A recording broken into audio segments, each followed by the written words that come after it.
Africa के जंगलों में एक सिम्बा नाम का शेर रहता था। वह शेर अपने जंगल का राजा कहलाता था। वह वहाँ पर हर किसी को परेशान किया करता था।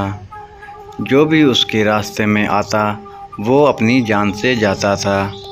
हर रोज़ नई सुबह को सिम्बा को नया शिकार चाहिए होता था, जिससे वह खाकर अपना पेट भर सके और अपनी भूख को ख़त्म कर सके।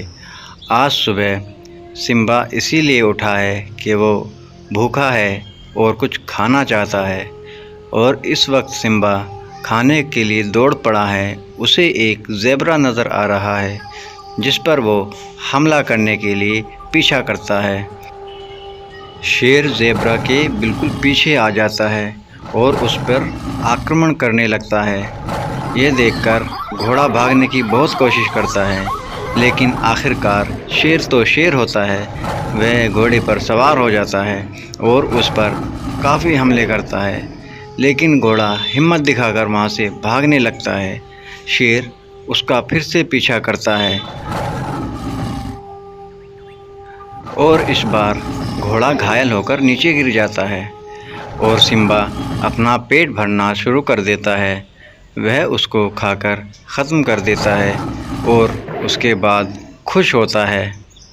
दोस्तों, किसी को बेवजह मारना बहुत गलत बात है, लेकिन सिम्बा अपनी ताकत के गुरूर में ये सब कुछ भूल चुका था।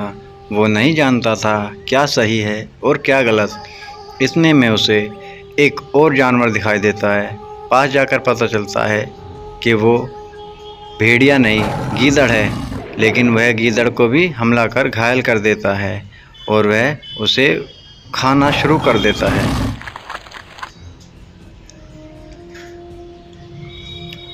सिम्बा का आतंक इतने में भी ख़त्म नहीं होता और वह दूसरे जानवर पर फिर से हमला कर देता है। सिम्बा उसको भी मारकर खाने लगता है और इतने में उसे एक भेड़िया नज़र आता है। जो भेड़िया उसकी ओर भागा चला आता है और उस पर हमला करने लगता है, लेकिन सिम्बा भी उस पर हमला करने लगता है। दोनों की बहुत भयंकर लड़ाई होती है। सिम्बा उसको भी मार देता है और उसको मारकर वहीं छोड़ देता है। सिम्बा का पेट भर चुका था, लेकिन उसके बावजूद वो जानवरों को मारना बरकरार रखता है। सिम्बा उसको मारने के बाद अपनी नज़र दूर तक फैलाता है और देखता है क्या कोई और जानवर भी नज़र आता है। इतने में उसको एक और नज़र आता है, भागता हुआ घोड़ा, जो अपनी जान बचाकर भागने की कोशिश करता है। लेकिन सिम्बा अपनी ताकत में गुरूर में खोया रहता है और वह उसके पीछे भागने लगता है। घोड़ा जान बचाकर कभी उधर भागता है, कभी इधर भागता है, लेकिन सिम्बा उसका पीछे करता रहता है और उस पर हमले करता रहता है और बेचारा घोड़ा थक हार कर गिरने लगता है और घायल हो जाता है। आखिरकार सिम्बा उसको भी मारकर खाने लगता है। वह उसका थोड़ा मांस खाता है और बाकी ऐसे ही छोड़ देता है, क्योंकि सिम्बा का पेट पूरी तरह से भर चुका होता है। लेकिन अपने मज़े के लिए वो जानवरों को मारना जारी रखता है। तभी उसके सामने से एक छोटा सा खरगोश गुजरता है। सिम्बा न जाने क्यों उस खरगोश को कुछ नहीं कहता। शायद वो सोचता है कि इतने छोटे से खरगोश को मारकर क्या ही मिलेगा। सिम्बा ये सोचकर उसको जाने देता है और तभी उसे बेचारा एक और ज़ेब्रा नज़र आता है, लेकिन सिम्बा उस ज़ेब्रे पर फिर से टूट पड़ता है और उसे मारकर घायल कर देता है और गिरा देता है।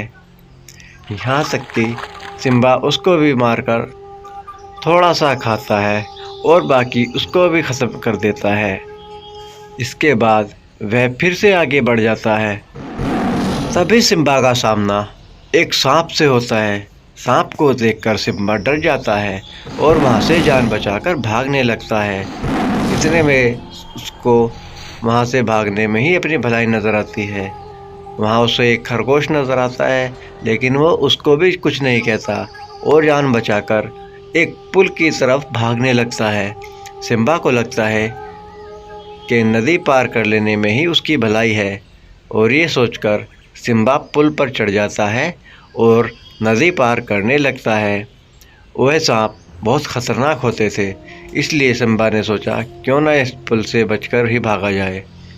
तभी उसके सामने एक छोटा सा और खरगोश आता है, लेकिन सिम्बा इस वक्त डरा हुआ था। लेकिन जैसे ही सामने छोटी गिलहरी आती है तो सिम्बा उस पर अपनी मर्दानगी दिखाने लगता है और उसको भी हमला करना शुरू कर देता है, और यहाँ तक कि उसको मारकर खाना शुरू करता है।